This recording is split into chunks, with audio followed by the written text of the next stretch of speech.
안녕하세요. 얼마 전에 이혼에 성공한 40대 초반의 싱글맘입니다. 오늘 사연은 60 많은 시댁과 전 남편에 관한 이야기예요. 그들의 욕심이 스스로를 어떻게 무너지게 만들었는지 모두 이야기해 드릴게요. 남편과는 20대 후반에 만나 30대 초반에 결혼했어요. 솔직히 30대 초반에 결혼할 생각은 없었지만 아이가 생기는 바람에 어쩔 수 없이 결혼하게 된 상황이었죠.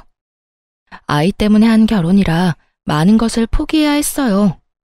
한 번뿐인 신혼여행조차 마음대로 갈 수가 없었죠. 멋진 유럽으로 가고팠지만 뱃속의 아이가 걱정되어 비행기를 탈 수 없었습니다. 그때 남편이 이런 이야기를 해줬어요. 내가 돈 많이 벌어서 나중에 우리 애랑 당신 해외로 꼭 여행 보내줄게. 신혼여행이라 생각하고 즐겁게 가자. 그러니까 너무 섭섭해하지 마. 고마워. 언젠가 꼭 해외로 여행 가면 좋겠다. 대신 우리 국내 여행이라도 많이 다니자. 아이에게 추억을 많이 쌓아주는 거야. 그런데 결혼 후에도 여행을 자주 가지 못했어요. 왜냐하면 남편의 벌이가 시원찮았거든요. 남편은 중소기업에 다니는 직장인으로 월급이 굉장히 적었어요. 저 역시 그렇게 돈을 많이 버는 직업은 아니었고요. 결혼식 때 뱃속에 있던 아이가 4살이 될 때까지 여행은 꿈도 꾸지 못했어요. 뒤늦게라도 신혼여행을 보내주겠다던 남편의 약속은 흐릿해져만 갔죠. 그런데 어느 날 친정엄마가 살짝 말했어요. 너 요즘 많이 힘드니? 내내 일에만 치여 살잖아. 너희 신혼여행은 이제 그냥 안 가기로 결정한 거야? 그런 거 아니야. 둘이서 돈을 모으고는 있는데 잘 안 모여. 매달 경조사비로 빠져나가서 어쩔 수 없는 것 같아. 애 다 키워놓고 나서라면 또 모를까. 너랑 김서방 둘 다 박봉이라 애 키우기 많이 힘들 거야. 그래도 이렇게 쫓기듯 사는 건 아니라고 생각해. 그럴수록 네 정신만 갉아먹힐 텐데. 엄마가 모아뒀던 돈 조금 나눠줄 테니까 신혼여행 다녀오렴. 갑자기 무슨 신혼여행이야. 괜찮아. 그 돈으로 엄마 먹고 싶은 거 먹고 사고 싶은 거 사. 내가 엄마를 보내줘도 모자랄 판에 어떻게 엄마 돈으로 어떻게 여행을 가. 그래도 딸이 염치가 있지. 내가 하고 싶은 게 바로 너 신혼여행 보내주는 거야. 가서 한 며칠은 편하게 쉬고 와. 그동안 우리 손녀딸은 내가 보고 있을게. 이제 나랑 많이 친해져서 그런지 잘 울지도 않지 않니? 엄마인 네가 없어도 일주일 정도는 견딜 수 있을 거야. 걱정하지 말고 김서방이랑 둘이 다녀와. 알았지? 솔직히 그렇게 말해줘서 너무 고마웠습니다.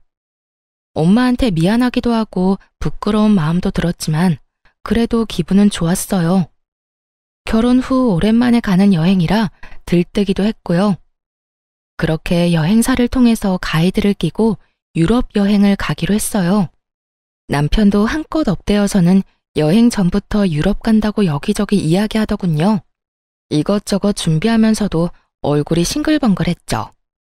그런데 그 소식을 들은 시모가 매일 전체 메신저방에 문자를 보내기 시작했어요. 자기들은 해외 구경도 못 해봤는데 너무 부럽다며 징징거리는 내용을요. 에휴, 너희는 좋겠다. 그렇게 여행 갈 여유도 있고. 우리는 늙어서 이제 돈도 많이 못 벌고 여행 갈 일도 없는데. 여행하는 5박 7일 동안 그 비난의 정도는 점점 더 거세져 갔어요. 심지어 여행 마지막 날에는 시모가 대놓고 다그치기까지 했죠. 이 불효자식들이 자기들만 즐기고 어떻게 그럴 수 있냐면서요. 그러면서도 시모도 똑같은 곳으로 여행을 가고 싶다고 하더군요. 7일 내내 시모의 문자에 시달려 여행도 못 즐긴 남편과 저는 집으로 돌아오고 나서도 편하게 쉬지 못했습니다. 시모가 말한 대로 여행을 알아봐야 했거든요. 저희랑 똑같이 하고 싶다시길래 동일한 패키지를 골라 정보를 보내드렸죠. 첫 장에 빨간 글씨로 크게 계좌번호와 여행비를 적는 것도 잊지 않고요. 솔직히 그거 보고 시모가 바로 전화할 줄 알았어요.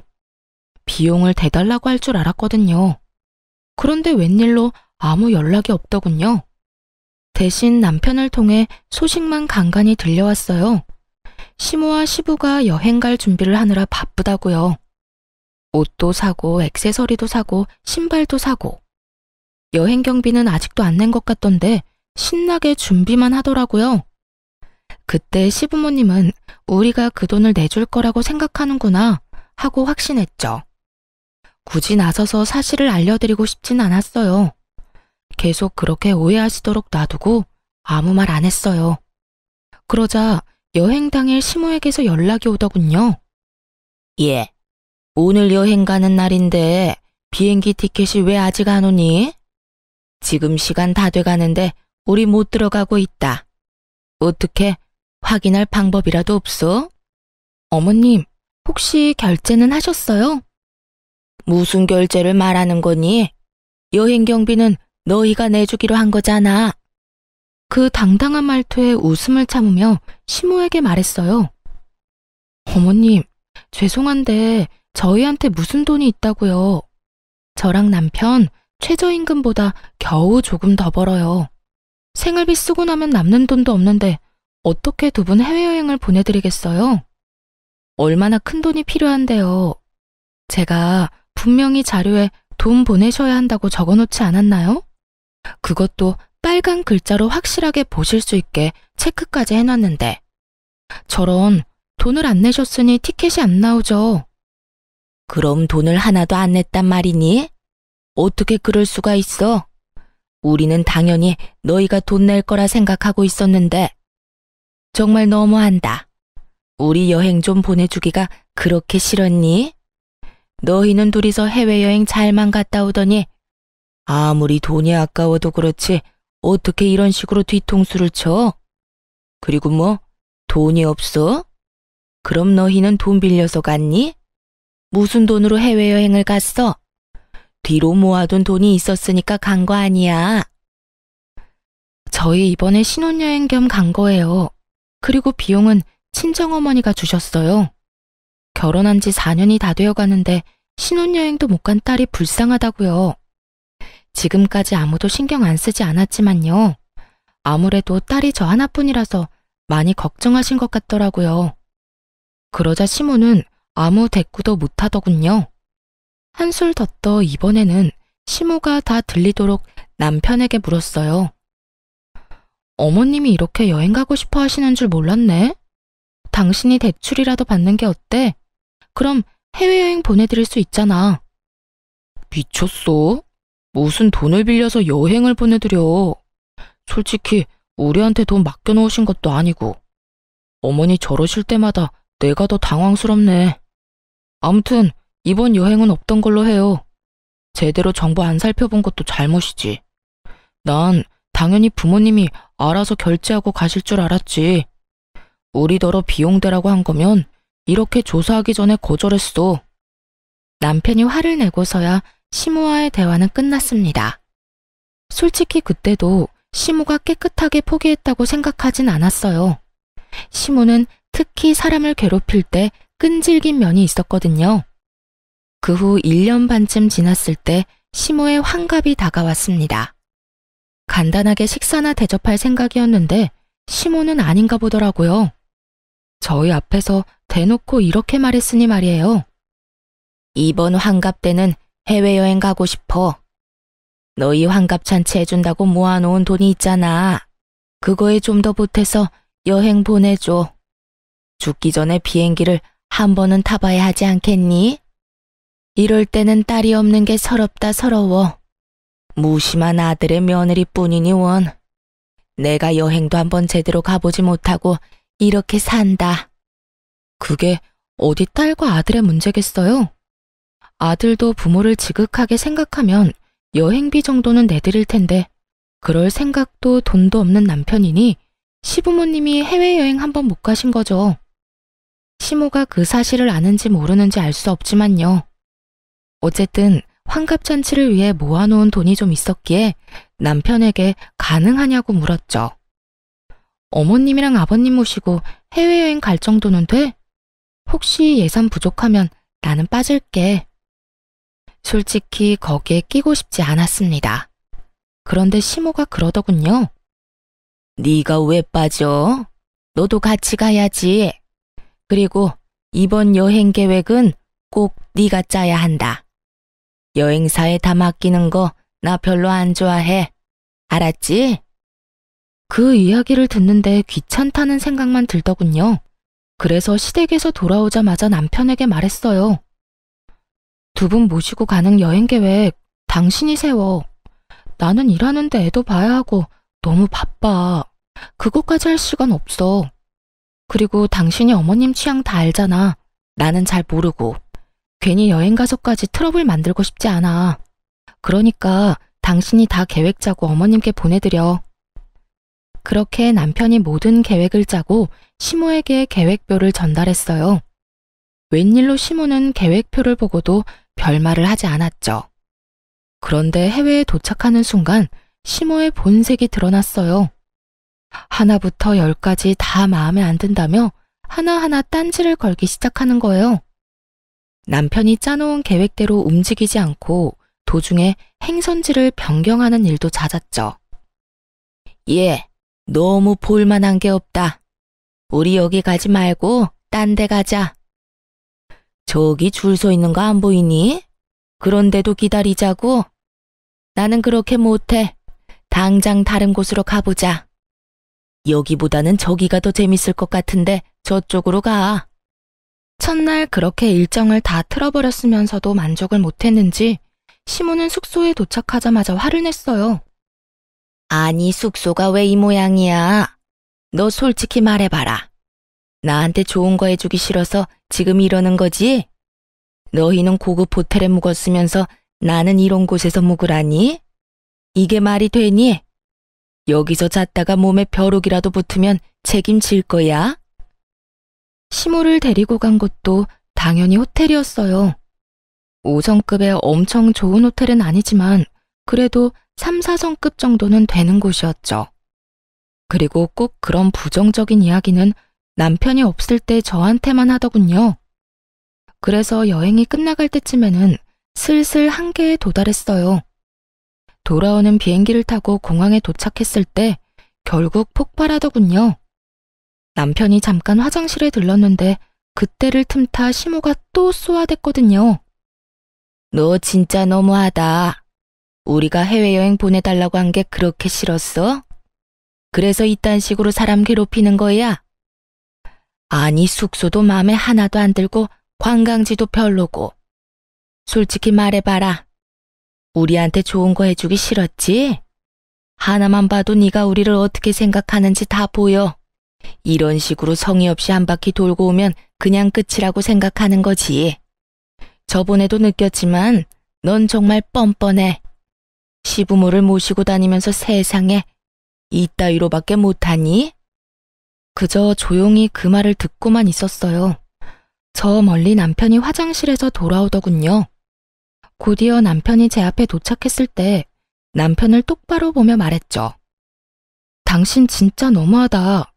어머님이 해외여행 보내달라고 하신 게 그렇게 싫었어? 그래서 그딴 식으로 사람 괴롭히는 거야?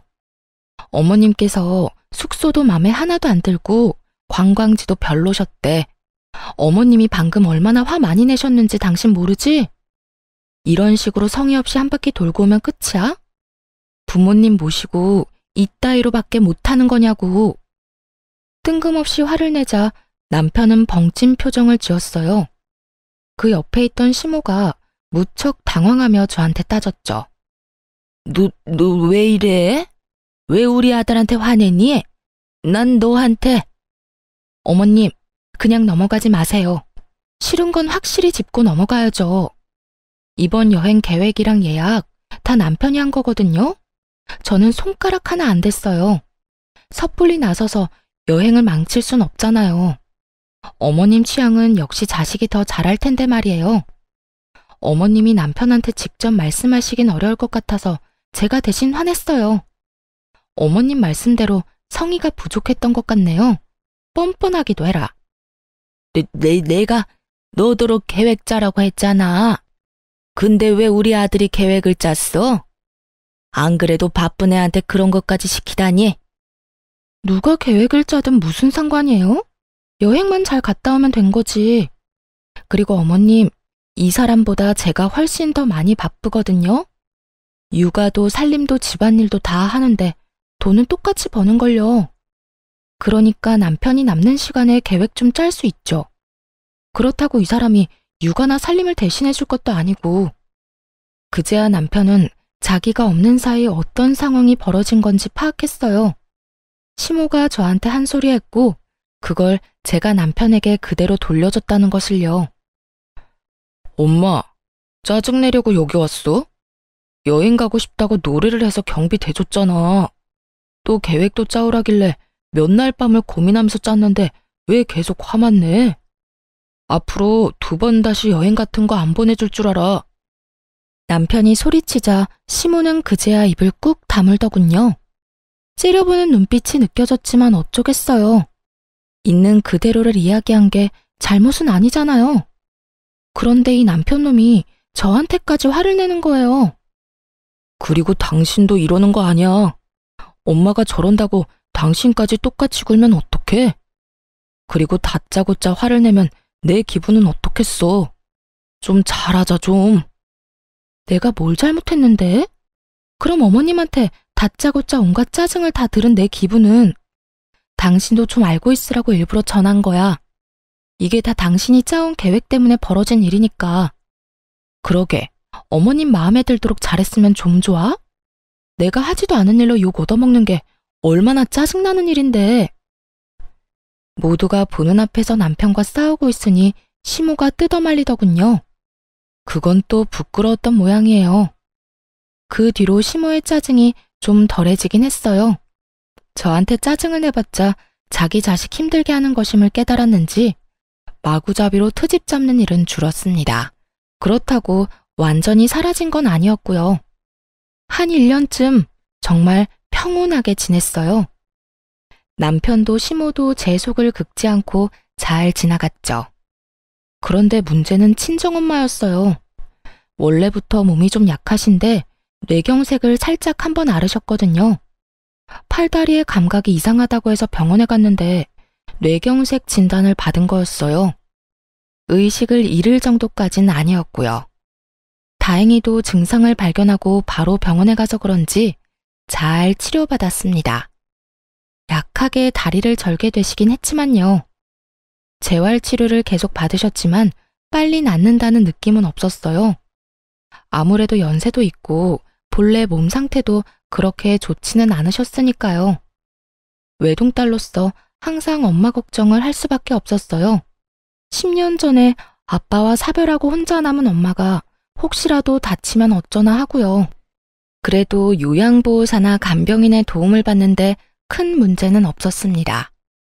엄마가 소유한 4층짜리 상가 건물 덕분에 금전적으로 여유가 있었거든요. 아빠가 돌아가시면서 남긴 재산과 보험금으로 사신 거였죠. 그곳의 임대 수익으로 요양비, 간병비 정도는 충분히 지불할 수 있었어요. 그래서 저도 엄마도 마음의 짐은 좀 덜었죠. 엄마는 매일같이 이렇게 말씀하시곤 했어요. 나 죽으면 저 건물 너 줄 거야. 네가 그때 아빠 보험금이랑 유산 다 주지 않았으면 못 샀을 건물이잖니. 지금 생각하면 그때 네 말대로 해서 정말 다행이야. 너한테 늦게라도 도움될 것 같아 기쁘구나.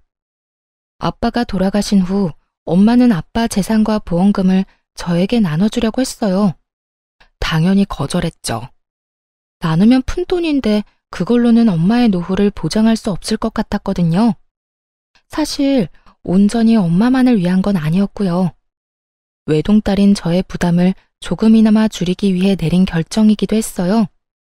엄마의 노후가 안정적으로 보장돼야 나중에 돈을 덜 쓸 테니까요. 그래야 시댁에서도 고깝게 생각 안 하죠.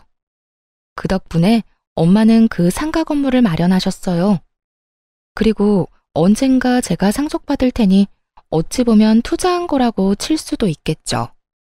당장 돈을 만질 수는 없지만 지속적으로 엄마에게 수익을 드리고 미래까지 보장한 좋은 결정이었다고 지금도 생각하고 있었어요. 엄마가 아프시고 나서는 시간 날 때마다 대신 건물을 관리하게 됐어요. 그러다 상가 건물의 1층 점포가 비었을 때 뜻밖의 연락을 받았죠. 예, 사부인이 가지고 있는 건물 1층에 상점 빠졌던데 거기 지금 점포 구하고 있지? 아, 네. 빨리 채워넣기는 해야 하는데 상황이 좀 여의치 않아서요. 어떻게 할지 고민 중이신 것 같더라고요. 일단 두리뭉실하게 말했어요. 그 점포를 당장 채울 생각은 없었거든요. 어머니도 같은 의견이었고요. 물론 이유는 다 따로 있었죠. 그러면 우리가 거기 들어가면 안 되겠니? 너도 알다시피 우리 지금 반찬 가게 하려고 생각 중이잖아. 아무래도 이번에는 잘 될 것 같아서 말이다. 저번에는 목이 안 좋아서 망한 것 같은데 그쪽은 꽤 사람이 많이 다니니까.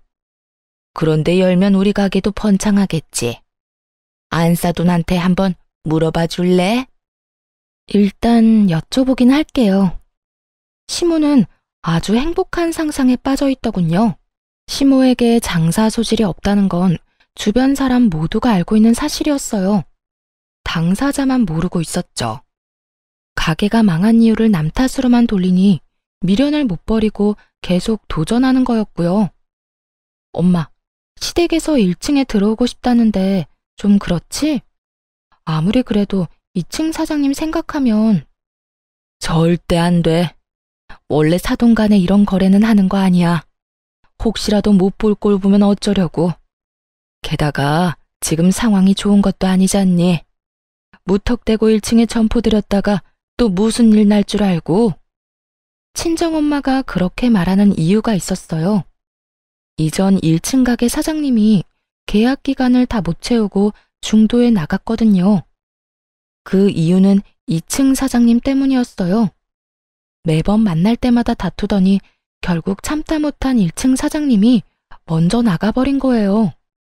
2층 사장님과의 계약은 앞으로 9개월 정도가 남아 있었고 엄마와 전 2층을 내보내기 전까지 1층에 가게를 받을 생각이 없었죠.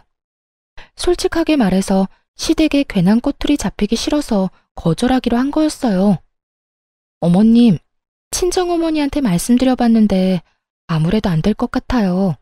사실 상황이 좋지가 않거든요. 다른 곳을 알아보시는 게 어떨까요? 조심스레 거절의 말을 건넸는데 돌아온 건 시모의 냉랭한 대답이었죠.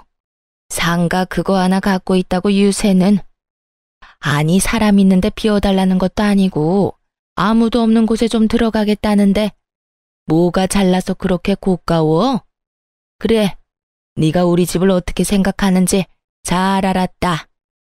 그러고는 전화를 뚝 끊더군요. 이럴 때는 시댁과 친정이 같은 지역에 있어서 참 짜증났어요. 아예 멀리 떨어져 살고 있었다면 점포 자리를 달라는 말도 없었을 텐데. 한숨이 나오긴 했지만 그래도 다행이라 생각했어요. 엄마가 그런 시모와 마주하지 않아도 된다니 안심이었죠.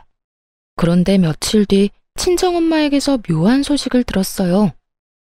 예, 안사돈 대체 왜 그러신다니? 세상에, 사람을 완전 쓰레기로 만들어서 소문내고 다닌대. 설마 내가 점포 안 내줬다고 그러시는 거니? 어떻게 앞뒤 사정 다 끊어먹고 그딴 식으로. 아, 엄마가 지금 기가 차서 말도 안 나온다. 평생 남한테 나쁜 짓 안 하고 살았는데 이게 무슨 일이니? 주변 사람들한테 전화로 그런 소문들을 들으니까 정말 미치겠어. 그게 무슨 소리야? 시어머니가 뒤에서 엄마 욕하고 다닌다고? 알아보니 친정엄마 동네 근처에 소문이 났더군요. 엄마가 사돈댁 무시하고 자기만 잘 살려고 한다고 가족 도울 줄도 모르는 피도 눈물도 없는 사람이라고 말이죠. 그 이야기를 전해 듣는데 화가 확 나더라고요. 마치 일부러 안 도와준 것처럼 몰아가서 엄마는 병원까지 다니실 정도였어요. 스트레스로 밤에 잠도 잘 못 주무셨고요. 그래서 남편에게 먼저 이야기했죠. 당신 나랑 이야기 좀 해. 어머님 점포임대 문제 때문에 그래. 그거 우리가 일부러 안 해주는 거 아니거든? 그런데 어머님도 정말 너무하셔. 어떻게 온 동네에 그렇게 나쁜 소문을 다 내고 다니실 수가 있어. 일부러 안 해주는 거 맞잖아. 아니야? 당장 사람이 있는 것도 아니고 계약된 상황도 아닌데. 그러게 엄마가 해달라고 했을 때 바로 해줬으면 되잖아. 솔직히 이거 우리 집 무시하는 거 아니야? 지금은 당신이 하는 말 듣고 싶지도 않을 정도야. 당신이 왜 무시하는지 모르겠지만 우리 엄마가 뭐가 모자란데. 대체 뭐가 모자라서 너랑 장모님한테 고개 숙이면서 들어가야 돼? 사돈지간에 그런 것도 하나 배려해주지 못해? 지금 이 상황은 당신 잘못 맞아. 시댁 무시하고 자기들 이득대로만 하는데 당연히 소문나는 거 아니야? 만약에 엄마한테 상가 자리 안 주면 솔직히 나 당신이랑 이혼할 생각도 하고 있어. 그리고 동네 싹 다 까발릴 거야. 당신 어머니랑 당신이 얼마나 이기적이고 자기 생각만 하는 사람인지. 미쳤어? 당신이 뭔데 그런 짓을 해? 그리고 이게 이혼까지 갈 일이야? 지금 생각해보니까 당신도 웃긴다. 언제부터 그렇게 효자였어? 언제부터 그렇게 어머님 챙겼는데? 여태껏 나한테 다 맡겨놓고 자기는 혼자 편하게 지내더니 왜? 그거 안 해줬다는 소리 들으니까 없던 효심이 막 생기는 것 같아? 그리고 우리가 거절한 데는 이유가 있다고 몇 번을. 아, 됐어. 당신이랑 더는 말 섞고 싶지 않아. 엄마 가게 계약이나 빨리 해줘. 그거 안 해줄 거면 나 볼 생각 하지 마. 남편 놈은 그렇게 말하고 나가버리더군요. 하고 싶은 말이 많았는데 저렇게 내빼듯이 도망가다니 정말 열받았어요. 그런데 속에 천불이 나는 일은 그 다음날 생겼죠. 상가 건물 4층에 있는 친정엄마 집에 들렀던 날이에요. 거기 창가에 있으면 밑에서 하는 얘기가 다 들리거든요. 그런데 갑자기 심우한 남편의 목소리가 들리는 거예요. 여기 왜 왔나 싶기도 하고 도대체 거기서 무슨 이야기를 하나 궁금하기도 했죠. 그래서 귀를 기울여 들었더니 말도 안 되는 이야기를 하고 있더군요. 엄마, 걱정하지 마. 내가 와이프한테 딱 잘라서 말해놨어. 그거 안 해주면 이혼하겠다고. 분명히 조만간 연락해서 들어오시라고 할걸. 야, 조용히 좀 해. 그런 이야기를 왜 여기서 해? 걱정 마. 와이프랑 장모님 오늘 둘이서 병원 갔으니까. 그래도, 그런데 너 진짜로 이혼 이야기 꺼냈어? 이혼은 절대로 하면 안 되는 건 몰라? 그 할망구 뇌경색 걸려서 오늘 내일 하는데 이혼하면 너한테 돌아오는 게 없어. 그러니까 이혼 절대 못 해준다고 하고 꽉 붙잡고 있어. 아니면 할망구 죽고 나서 이혼을 하든지. 이 건물이 얼마짜린데 재산 분할이라도 한다고 생각해봐. 우린 부자야, 부자. 거기까진 생각을 못했네. 엄마가 계속 그 1층 점포 얘기만 하는 바람에 나도 아무 생각 없이 막 질렀잖아. 그러면 이혼은 절대 안 된다고 얘기할게. 살살 구슬리면 될 거야. 엄마도 앞으로 며느리 좀 구슬려봐. 맨날 화만 내지 말고. 예, 구슬리는 것도 하루 이틀 일이지. 내가 젊은 애한테까지 그런 식으로 기어야 되겠니? 그걸 위에서 고스란히 듣고 있는 심정이 어땠겠어요? 저 인간들이 엄마 재산에 대해 왈가왈부하는데 정말 기분이 더러웠어요. 당장이라도 뛰어나가서 뭐라고 하려는데 엄마가 방으로 들어오더군요. 마시라는 음료수는 거들떠도 안 보고 열만 내며 서 있으니 엄마가 물었어요. 너 무슨 일 있니? 표정이 왜 이렇게 안 좋아? 엄마한테 얘기해봐. 왜? 상가 1층 때문에 안 싸더니 너까지 괴롭혀? 그것도 그건데 저 인간들이 진짜 미쳤나 봐. 엄마 건물이 무슨 자기들 거라도 된 것처럼 이야기하는데 안 되겠어. 이런 쓰레기들하고 같이 사느니 내가 이혼하는 게 맞지. 울분을 토하며 급히 가방을 정리하는데 엄마가 손을 탁 잡더군요. 그렇게 깔끔하게 이혼해줄 생각이니? 그러지 말고 안싸돈한테 1층 임대해주자. 대신 특약 여러 개 붙여서 중도해지 시에 위약금 엄청나게 물게 설정하고. 여태까지 자기들 위해서 임대 못 해준다고 얘기한 건데 안 되겠네. 우리 손 더럽힐 필요 없이 진짜 진상을 몸소 겪도록 해주면 되겠지. 그리고 넌 그때까지 모르는 척해. 당해봐야 정신 차리겠지 싶어서 엄마 말대로 조용히 있었습니다. 그리고 시모에게 1층 임대 허락 소식을 전하고 계약서를 썼어요. 시모는 계약서를 읽는 둥 마는 둥 하더군요. 엄마가 꼼꼼하게 확인하라고 몇 번을 말했는데도 말이에요. 다 확인한 거 맞으시죠? 꼼꼼하게 확인하세요. 나중에 다른 말 하지 마시고요. 다 읽었어요. 진작 이렇게 해주면 좀 좋아요. 서로 얼굴 붉힐 일 없잖아요. 서로?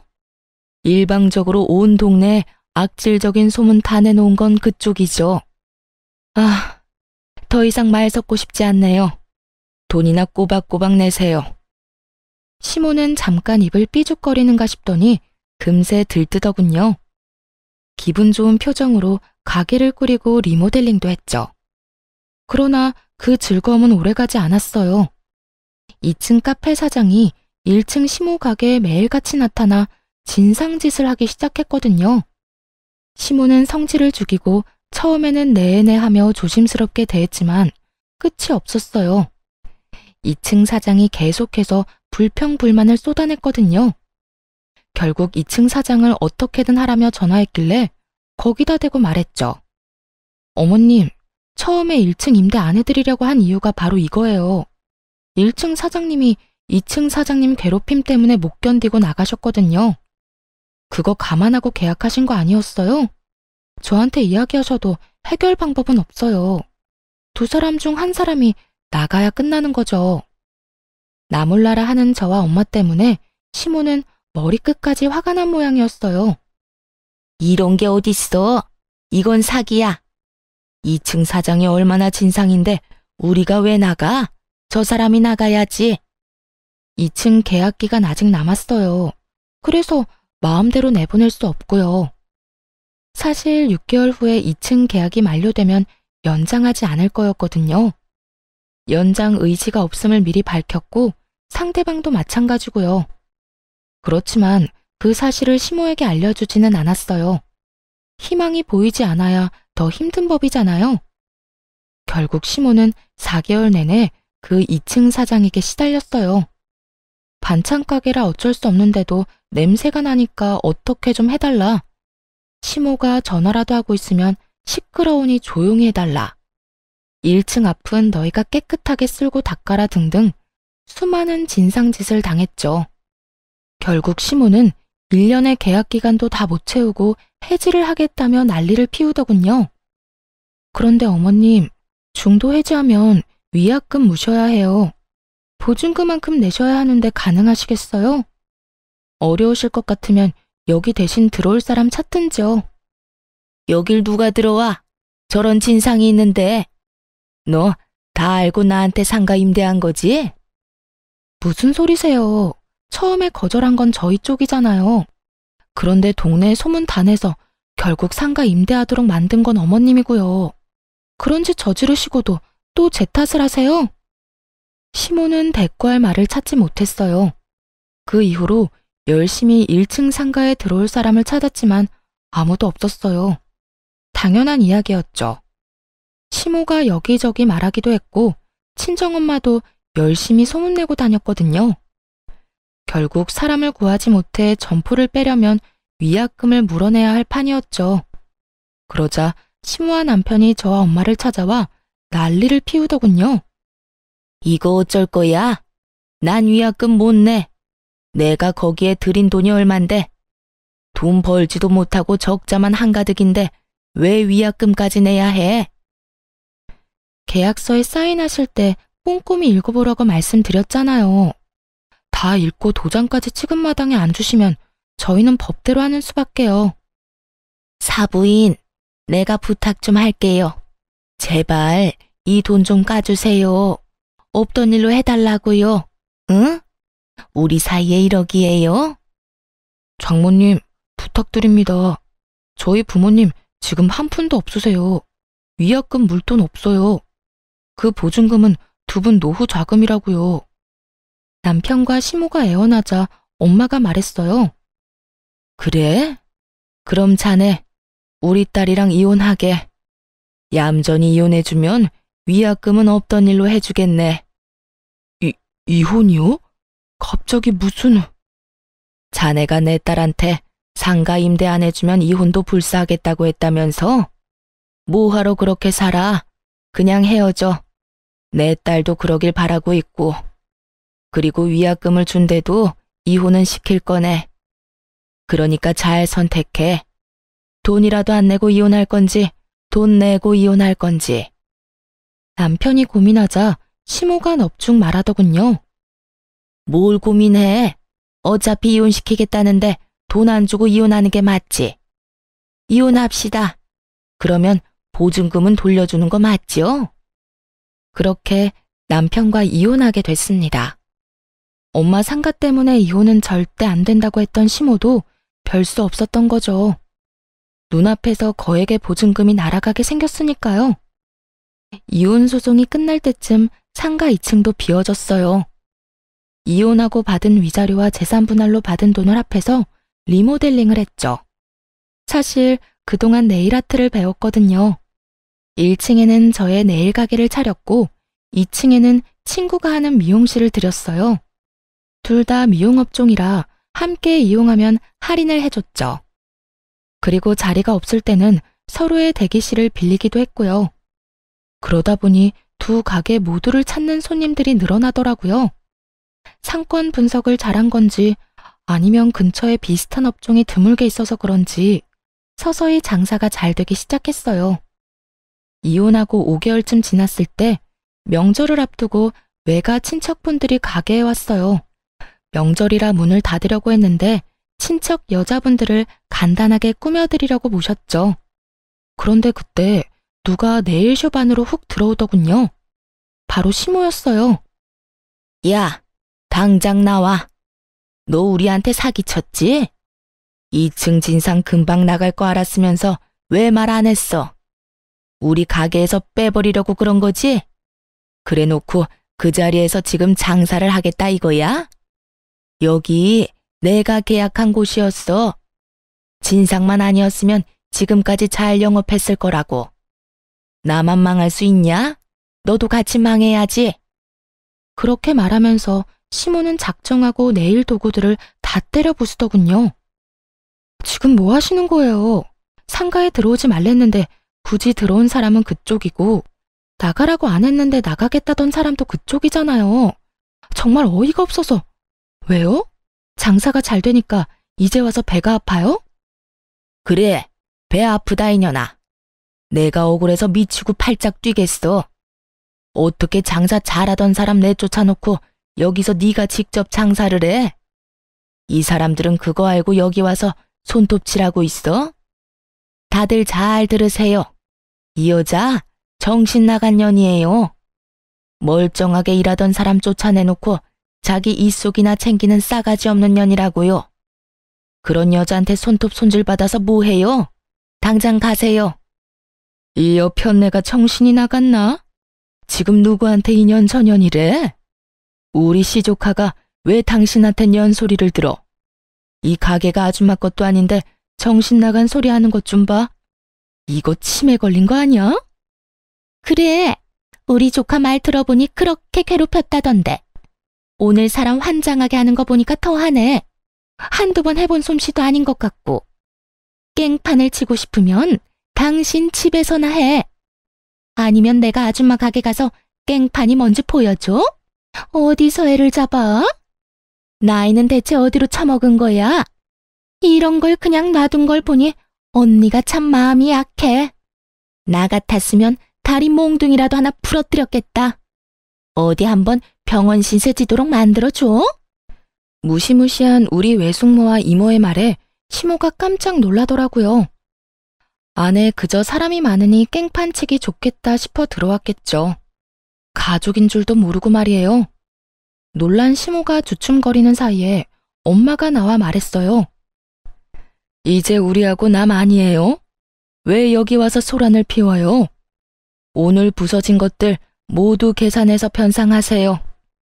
여기 CCTV 달린 거 보이죠?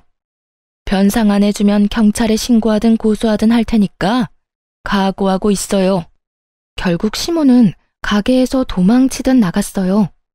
변상은커녕 땡전 한 푼도 없는 게 분명했죠. 나가는 뒤통수에 대고 동네 사람들 들으라고 크게 말했어요. 이혼시킨 전 며느리 가게가 잘 돼서 배 아픈 건 알겠는데 이런 식으로 와서 깽판 치고 다 부숴놓고 가면 안 되죠. 또 진상짓 하면 경찰에 연락합니다. 그렇게 말하자 옆 앞가게에서 무슨 일인지 빼꼼히 목 빼고 구경하더군요. 그런 시선을 도저히 견디기 힘들었나 봅니다. 시몬은 고개를 푹 숙이고 손바닥으로 얼굴을 가리며 도망가듯 떠났어요. 한 번만 더 이 근처에 오면 경찰에 바로 신고할 거예요. 그 이후 시몬은 근처에 얼씬도 하지 못했어요. 소문을 들어보니 쪽팔려서 집 밖으로 나오지도 못하고 있는 것 같더군요. 친한 지인들에게 전해 들었겠죠. 전 며느리 가게 잘 되니 가서 진상 부린 전시모로 소문 쫙 났다고 말이죠. 이 동네에 그 소문을 모르는 사람이 없었거든요. 정말 고소했어요. 친척분들이랑 다 같이 모여서 깔깔 웃었다니까요. 꽁지 빠지게 도망가는 그 모습을 보니 어찌나 속이 시원하던지. 만약 그때 안에 있던 사람들이 진짜 손님들이었으면 아찔했겠지만 다행히 놀러온 친척분들이었기에 웃고 넘길 수 있는 해프닝이 됐죠. 덤으로 시모를 더 쪽팔리게 만들 수도 있었고요. 가게는 계속해서 잘 되었어요. 하지만 좋은 일이 있으면 나쁜 일도 있는 법이죠. 친정엄마가 화장실에 가려고 침대에서 걸어 나오다가 발이 꼬여 넘어진 거예요. 밖으로 나오기 힘들 정도의 밤마비 증상 때문이었죠. 엄마를 발견했을 때는 이미 많이 늦은 상태였어요. 하필이면 그때 잠시 마트에 가서 장을 보고 왔거든요. 머리를 찌으신 건지 피가 많이 났어요. 그렇게 골든타임을 놓쳐버렸고 엄마는 혼수 상태로 계시다 곧 돌아가셨어요. 엄마가 돌아가시고 가장 후회되는 게 함께 여행 한번 못 가본 거였어요. 어릴 때는 친구들과 노느라 함께하지 못했고 결혼 후에는 살림하고 애 키우느라 함께하지 못했고 이제야 겨우 남편과 시댁에서 벗어났는데 이런 일이 벌어질 줄 누가 알았겠어요. 큰 슬픔과 아픔에 빠져 가게를 보름 넘게 열지 못했습니다. 그래도 계속 쉴 수는 없잖아요. 마음의 정리가 아직 덜 된 상태로 가게 문을 열었는데 전 남편이 찾아왔더군요. 정말 만나고 싶지 않은 사람이었어요. 보는 순간 확 밀려온 구토감을 참느라 죽을 뻔했죠. 장모님 소식 들었어. 몸은 좀 괜찮아? 그래도 전부인이라고 신경 써주나 싶어서 최대한 감정을 누르고 말했어요. 괜찮아. 그런데 무슨 일로 왔어? 장례식은 다 끝났는데? 당신이 힘들까봐 와봤지. 얼마나 힘든지는 모르지만 그래도 누군가에게 기대고 싶을 거 아니야? 아무래도 내가 옆에 있는 게 나을 것 같아서. 이런 기특한 생각을 하는 놈이 아닌데 그 말을 듣는데 의심만 더 생기더군요. 그래도 이제 그건 당신 역할이 아니야. 맞은 건 고마운데 나 진짜 이야기할 힘도 없어. 그래, 이제 내 역할은 아니지. 하지만 잘 생각해봐. 우리가 헤어진 게 어디 우리 둘 때문이겠어? 아니잖아. 우리 엄마 때문에 다 이렇게 틀어진 거잖아. 나 생각 많이 해봤어. 당신이랑 다시 합치고 싶어. 왜 남들 때문에 이혼해서 이렇게 따로 살아야 해? 그때 그 일 아니었으면 우리 지금쯤 이혼 안 하고 잘 살고 있었을 거야. 지금 무슨 헛소리 하는 거야? 우리가 이혼을 한 건 당신이랑 당신 엄마 때문이지. 나는 엄마한테 당한 것뿐이야. 재혼하면 우리 엄마하고는 영 끊고 살면 돼. 진짜 지독한 사람인 거 나도 잘 알고 있으니까. 요즘 하는 거 보면 진짜 정신 나간 사람 같아. 완전 치매 걸린 노인이 따로 없다니까. 제정신이 아니니까 자식을 이혼시킨 거겠지. 그리고 아직도 잘 되지도 않는 장사하겠다고 돈을 얼마나 쓰는지. 그때 받아간 보증금이 이제는 한 푼도 없어. 이제 와서 나더러 부양하라는데 내가 왜 해? 엄마 때문에 내 인생도 이렇게 망했는데. 이혼남 신세 돼서 지금 앞가림도 못하는데 말이지. 그래서 당신 찾아온 거야. 나 진짜 우리 엄마지만 정 떨어져서 같이 못 살겠어. 왜 그렇게 진상짓을 더 못해서 안달이 난 걸까? 전 남편은 시모를 열심히 욕하며 제가 공감하기를 바라고 있었어요. 하지만 머릿속에 한 가지 생각밖에 안 들었죠. 이놈은 엄마 건물이 내 것이 되자마자 찾아왔구나. 지금도 여전히 우리 엄마 건물만 보고 있는 거예요. 그러니 재결합을 하겠다는 뻔뻔하고도 무시무시한 소리를 하는 거고요. 분노로 몸이 떨렸지만 최대한 참았습니다. 눈동자만 슬쩍 움직여서 가게 안에 설치된 CCTV를 슬쩍 쳐다봤죠. 다행스럽게도 녹화가 잘 되고 있더라고요. 저번에 난리를 피우고 간 시모 때문에 녹음까지 되는 CCTV로 바꿔놨거든요. 그걸 확인하고 헛소리를 늘어놓는 전 남편에게 말했어요. 웃기고 있네. 네가 내 생각이 나서 여기 왔겠어? 너 우리 엄마 건물 때문에 나한테 온 거 눈치 다 깠거든? 엄마 돌아가시자마자 찾아온 거 보니 너도 참 대단하다.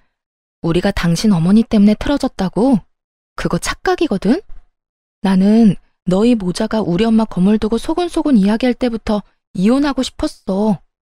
맘대로 이 건물을 너희들 것처럼 여길 때부터. 그걸 다 들었다고? 어떻게? 그래, 내가 하나부터 열까지 싹 다 들었지.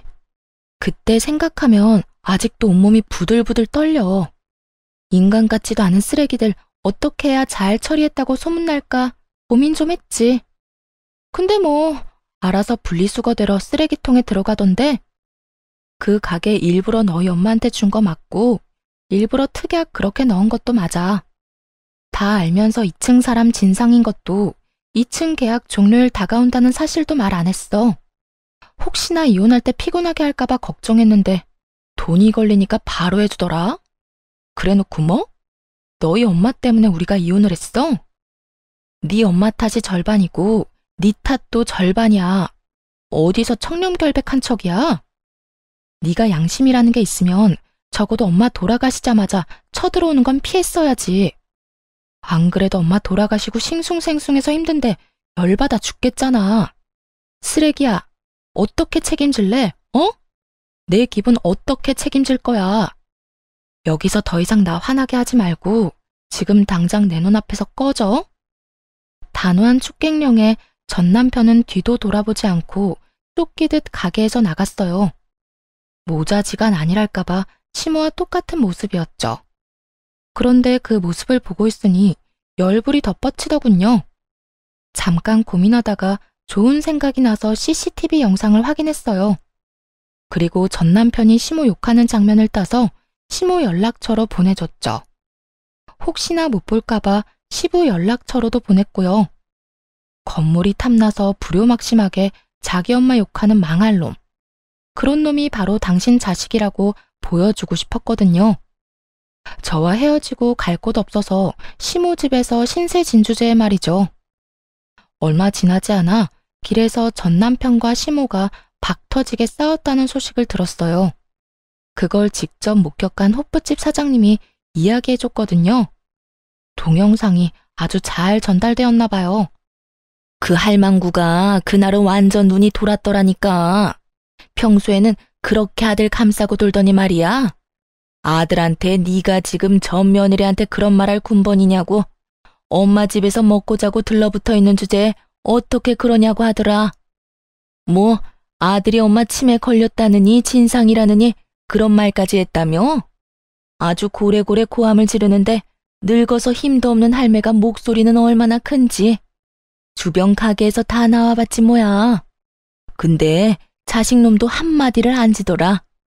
그때 억지로 가게에 쳐들어가지만 않았어도 자기가 엄마 밑에 안 붙어 있었을 거라고. 다 엄마 탓이니까 책임지는 게 맞다고 얼굴에 철판도 안 깔고 말하더라고. 참나, 두 모자가 똑같더만. 소식을 전해준 호프집 사장님에게 그저 조용히 싱긋 웃어 보였어요. 예상한 대로 두 사람이 확 찢어졌더군요. 그 뒤에는 전 남편이 전 시댁에서 쫓겨났다는 이야기를 들었어요.